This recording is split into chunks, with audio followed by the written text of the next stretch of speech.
Good afternoon, and welcome to the October 2017 National School Lunch Program webinar. My name is Heather Bloom, and I'm a coordinator with the Child Nutrition Programs. I work with the National School Lunch Program to conduct trainings through an administrative review and training grant, and I work on a wellness grant through the Centers for Disease Control and Prevention to promote school wellness and healthy nutrition environments.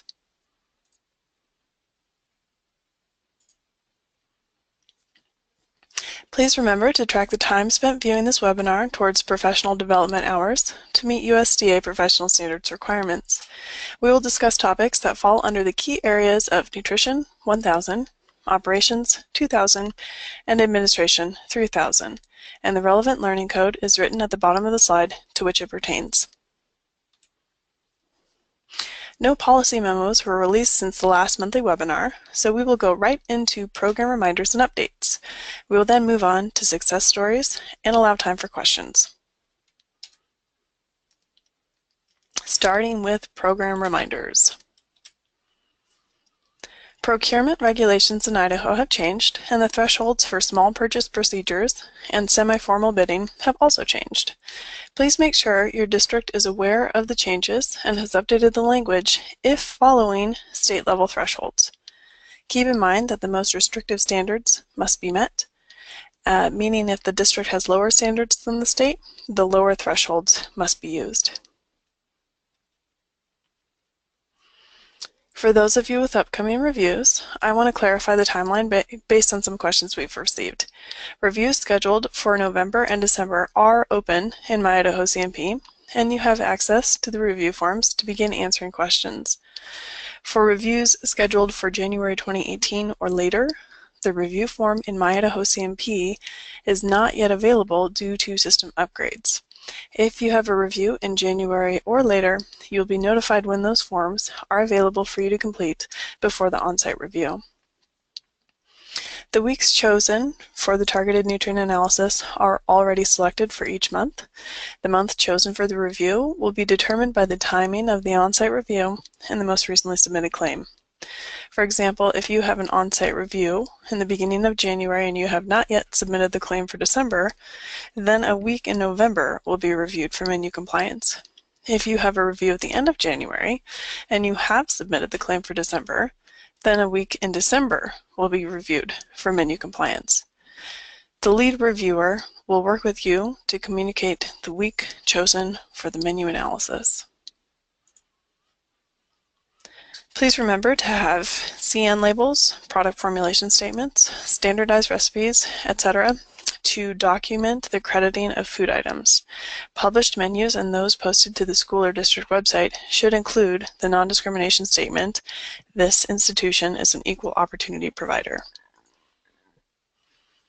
In order to better support the financial success of your program, USDA requires that school districts have and enforce a meal charging policy.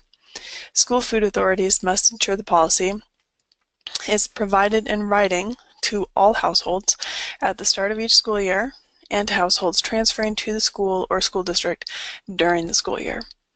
Additionally, school food authorities are encouraged to include the policy in student handbooks and/or on online portals that households use to access student accounts. While not required, school food authorities are encouraged to provide the written policy again to the household the first time the policy is applied to a specific child, such as by mail, email, or a note home. In addition to notifying families about the district meal charging policy, USDA requires programs to reach out to the community and families at the beginning of the school year and then multiple times during the school year of the availability of the school breakfast program. This outreach is intended to increase participation in the school breakfast program. Reminders could be as simple as publishing the school breakfast program menu. Be sure to notify families of the summer food service program as well if it's operated in your community. As a reminder, the new CACFP meal pattern has been updated. If you serve reimbursable meals to your students who are not yet enrolled in kindergarten, then you will need to reflect this in your NSLP renewal application and work with the state agency to ensure that the menus used in your district comply with the CACFP meal pattern for those young children. You may also refer to CACFP 08-2017 for questions and answers related to this topic. If you have preschool children who eat with your school-age children, then refer to SP 37-2017 to determine whether you will follow the NSLP meal pattern or CACFP meal pattern.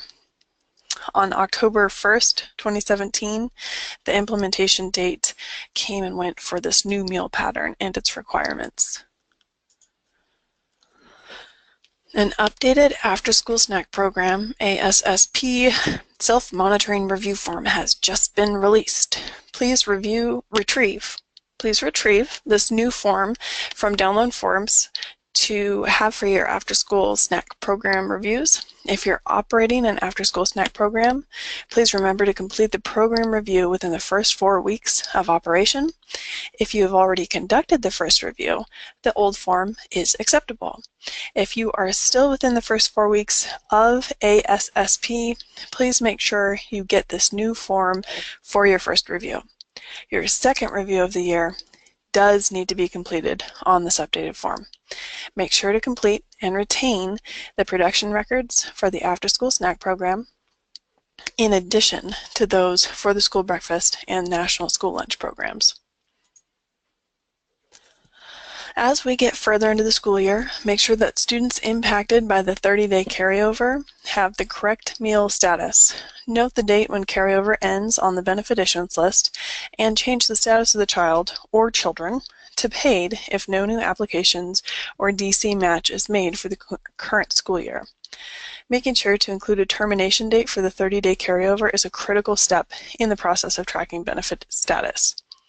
Since the benefit issuance document contains sensitive student data, please be sure to keep it in a secure location.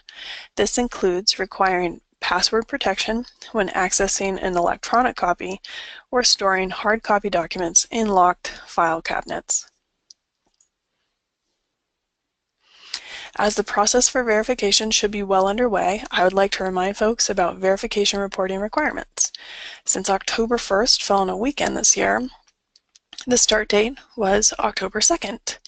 A verification notification email was sent to you on September 29th, reminding you that it was time to start. On October 2nd, you should have determined the number of approved applications for the current school year. Applications for directly certified students must be removed, and applications must then be counted as either income eligible free, income eligible reduced, or categorically eligible free. This is based on either food stamp, TAFE, or FDPIR numbers listed on the application. Beginning October 2nd and continuing through October, select applications to verify, send notification to the selected households, making sure to keep a copy of all correspondence, and run direct certification. While many of you have software that will keep track of error-prone applications, a helpful reminder is to identify these as they are approved in order to identify them more easily when the process of verification begins. At the end of October or beginning of November, send the second notice of households to households that have not responded with the date the benefits will end if the household does not reply. On October 31st, determine the number of students approved in the category of 1. Directly certified through SNAP or food stamps, 2. Directly certified through other qualifying programs such as TANF or TAFE, FDPIR, foster, migrant, homeless, or runaway, 3. Directly certified by letter from food stamp issuing agency, 4. Income eligible free, 5. Income eligible reduced, or 6. Categorically eligible. For schools operating CEP and Provision 2 lunch and breakfast, it is a requirement to run a direct certification match in mid to late October, but no later than October 31st for all schools not taking free and reduced applications. November 15th is the verification deadline. All verification processes must be complete, and reports must be submitted in My Idaho CMP, including reports from districts operating CEP or Provision 2 breakfast and lunch. Verification documents, including notification letters and instructions on completing the report, can be found in download forms. Additional information regarding verification can be found on the Idaho School Nutrition Reference Guide on our website, in the eligibility manual for school meals, also located in download forms, and by contacting the state agency office at macook@S as in Sam, D as in David, E as in Edward, .idaho, all spelled out, .gov, or calling 208-332-6830. That's Melissa Cook in our office. Translated applications and letters are available at the USDA website. And as a reminder, be sure to keep all documents related to verification. Remember to use the Cmp Training portal. There are many trainings available covering a wide range of school meal topics. One of the recently added trainings is an online course called Provision 2 Breakfast Training. This course has been developed specifically to increase your understanding of implementing Provision 2 at breakfast only. It provides an overview of Provision 2 breakfast. It provides an overview of Provision 2 breakfast and related terminology, as well as covers the procedures and requirements for the base year, non-base years, and subsequent extensions.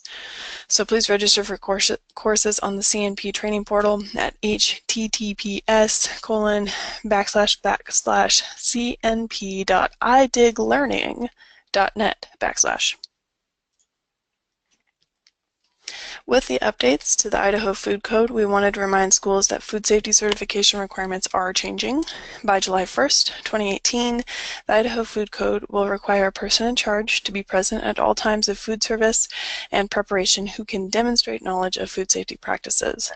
Completion of one of the approved exams and courses will meet the demonstration of knowledge requirements in Section 2-102.11 of the Idaho Food Code. Some courses will result in a fee, so the user should review the course before deciding whether to use it or not. The state of Idaho does not endorse any one particular course, but provides a list of adequate courses on the food protection page of the Idaho Department of Health and Welfare website. In addition to the Department of Health and Welfare's website, I wanted to remind everyone that the Idaho Child Nutrition Program is a fantastic resource and includes the Idaho School Nutrition Reference Guide. This guide is continually updated as new resources become available, and it is a great place to start if you want to learn more about a specific food service topic. The Idaho School Nutrition Reference Guide is a great resource when completing mandatory annual staff trainings for civil rights, food safety, and offer versus serve. Additionally, the PowerPoints that were used for the NSLP 101 trainings in August are now available in the download form section of My Idaho CMP. So, nominating a champion. The Champions of Breakfast Awards 2018 is available. It's that time of year again to nominate school food authorities and individual schools for Champions of Breakfast Awards. Champions of Breakfast Awards recognize outstanding achievements of school food authorities and individual schools that impressively administer the National School Lunch Program and provide nutritious morning meals to children in the Western Regional States. Detailed information and the call for nominations will be made available to share here in the next 2 weeks. Please keep an eye out for that. And I do apologize for the typo.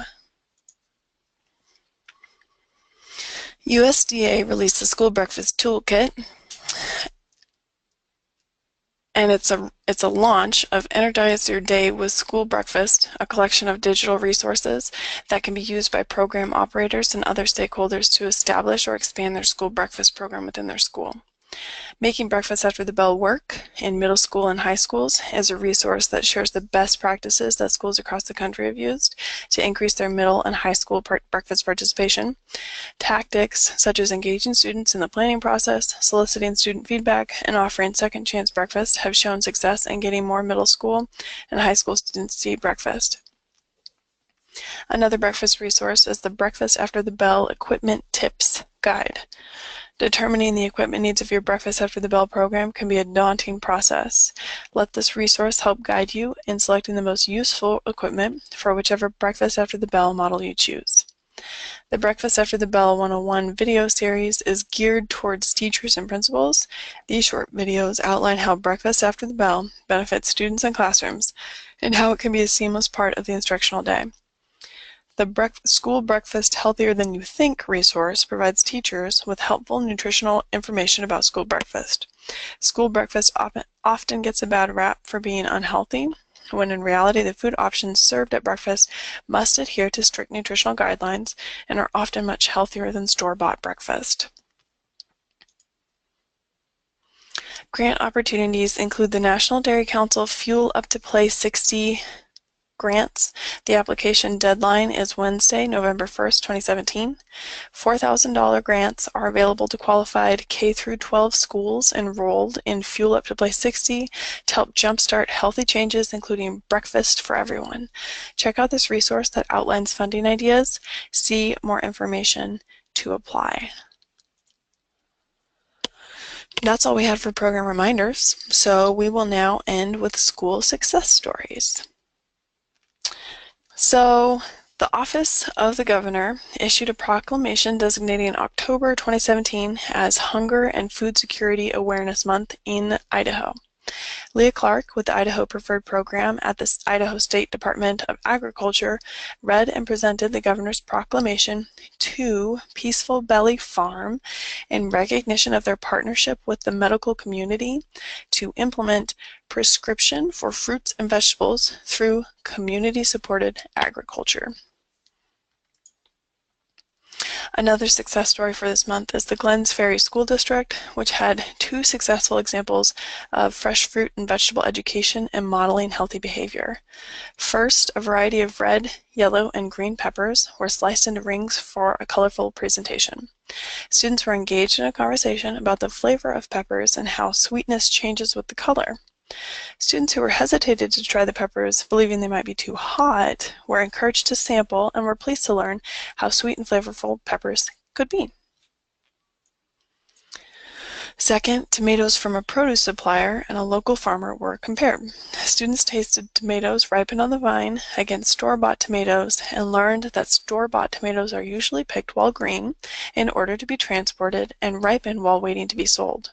Students enjoyed the flavor of the vine-ripened tomatoes and learned about the seasonal produce and why tomatoes don't taste as good in the winter. This led into a conversation about seasonal menus used by Glens Ferry to encompass the best flavors. The Gooding School District is being recognized this month for the outstanding meal presentation and marketing efforts for the school nutrition program. This colorful tray of rice and beans, taco salad, watermelon, cucumber, and jicama is a shining example of how visually appealing school lunch can be. Finally, a huge thank you to everyone who attended the NSLP 201 training on understanding eligibility status. This training was a success due to all of your participation and willingness to try something new. We received such positive feedback that we will actually be conducting another training using the same format in the spring of 2018. The upcoming training will cover the topic of menu planning.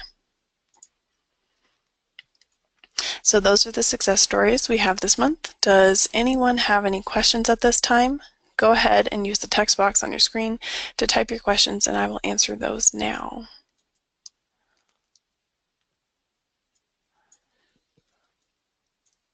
So we do have one question and it is asking, you said there was a new review form for the after-school snack program. The form in My Idaho CMP is dated 9/23/2016. Is that the newest one? That is a really good question. I don't think that is the newest one because this form was just updated last week. So we will make sure that the download forms after-school snack program review form is updated. Thank you for bringing that to our attention.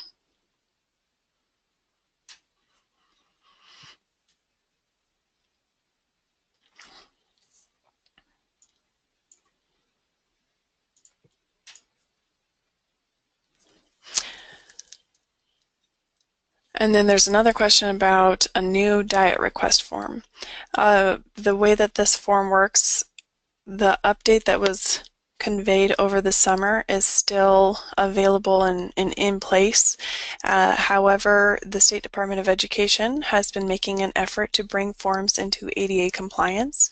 So there is, in fact, a new medical statement, a special needs diet request form, and that form has some slight formatting changes as well as some update to the language. However, the intent behind it is the same as the form that was updated over the summer, and either form is acceptable for use.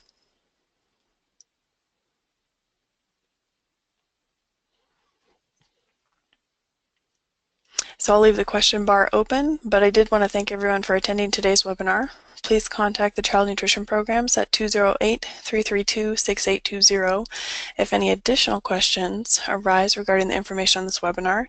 Please remember that the accuracy shared today is guaranteed only as of the recording date. USDA may issue more guidance or further clarification regarding items discussed in today's webinar. Please note the civil rights statement shown here. This statement was issued December 2015 and ends with, "This institution is an equal opportunity provider. Your non-discrimination statement must match this one." This concludes today's webinar. Thank you all and have a wonderful day.